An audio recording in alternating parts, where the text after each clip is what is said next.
ఏమైంది స్వామి? ఆడి కాలు ఇచ్చినా కదా, అందుకే నా కాల్లో కరెంటు పోయింది.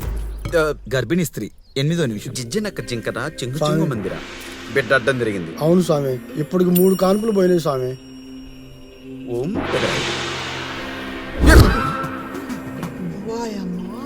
ఇడు గ్రాఫిక్స్ ఎప్పుడు నేర్చుకున్నాడు? మగపిల్లాడే.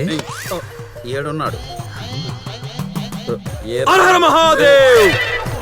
బిడ్డ భయపడతాడు సామె. హరహర మహాదేవ్. ఏరా అడ్డం తిరిగావంట, బెల్లం కోస్తా. చెప్పిన మాటిను స్వామి. నీ లీలలు అద్భుతం, మహా అద్భుతం. నువ్వు కారణ జన్ముడు స్వామి. మీ బిడ్డ బయోపిక్ తీసేంత గొప్పడవుతాడు. రిలీజ్ అయ్యకరండి. అట్టాగే నమస్తే. వారి కాలిచ్చి నీ కాల్లో పవర్ పోగొట్టుకున్నావు. ఆవిడకు బిడ్డనిచ్చి నీ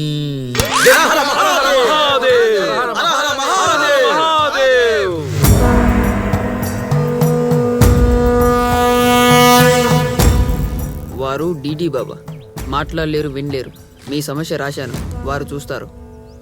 ఆయనే అన్ని కష్టాల్లో ఉన్నప్పుడు మన కష్టాలు ఏం తీరుస్తాడు? అరే అక్కడ కర్పూరంతో పాపాలన్నీ తొలగిస్తాడంట. ఆ బాబా దగ్గరికి వెళ్దాం పదండి.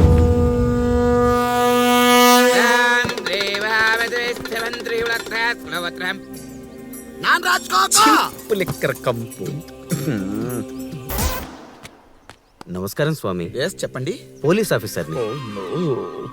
ఇప్పుడు అందరూ బట్టలు ప్యాక్. స్వామి స్వామి పోలీసు వచ్చి దొరికిపోయింది. పద పద పద. ఒరే ఉప్పుడు భీమా, వాడు వచ్చింది పట్టుకోవడానికి కాదు, పాపాలు చెప్పడానికి. చెప్పండి. నా భార్య మీద బోరు కొట్టి వాళ్ళ చెల్లితో అఫైర్ పెట్టుకున్నాను. Lucky fellow. అడిగిందని చెప్పి నా భార్య వంటి మీద వాతలు పెట్టాను. ఎన్ని? 24.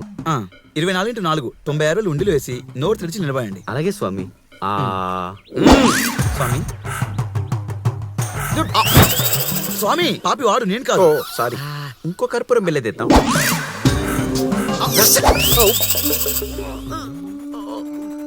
వాడికి మణిపుర చక్రం నుంచి మూలాధార చక్రం వరకు పాపం నిక్షిప్తమై ఉన్నది.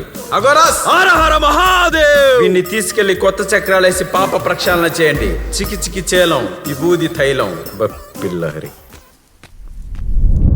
రే, కాషాయం బట్టలేసాం. జనాలు గుడ్డిగా నమ్మేశారు. ఈరోజు రాత్రికి తల దిక్కేళ్ళండి. ట్రెజర్ పాయింట్ కనుక్కోవాలి. ఓకే గోవిందు.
ఆ గుళ్ళో ఏదో శక్తి ఉంది.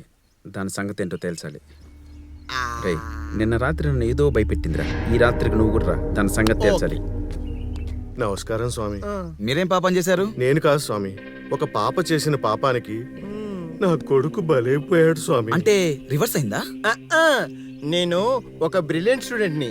బ్రిలియంట్ గా ఒక అమ్మాయి నన్ను పిచ్చుకొట్టు కొట్టింది స్వామి. ఈ వీడియో యూట్యూబ్ లో వైరల్ అయ్యి నా కొడుక్కి పెళ్లి సంబంధాలు రావట్లేదు స్వామి. మీరే ఏదైనా పరిష్కార మార్గం చూపాలి స్వామి. ఎవరి తాటి బెల్లంతో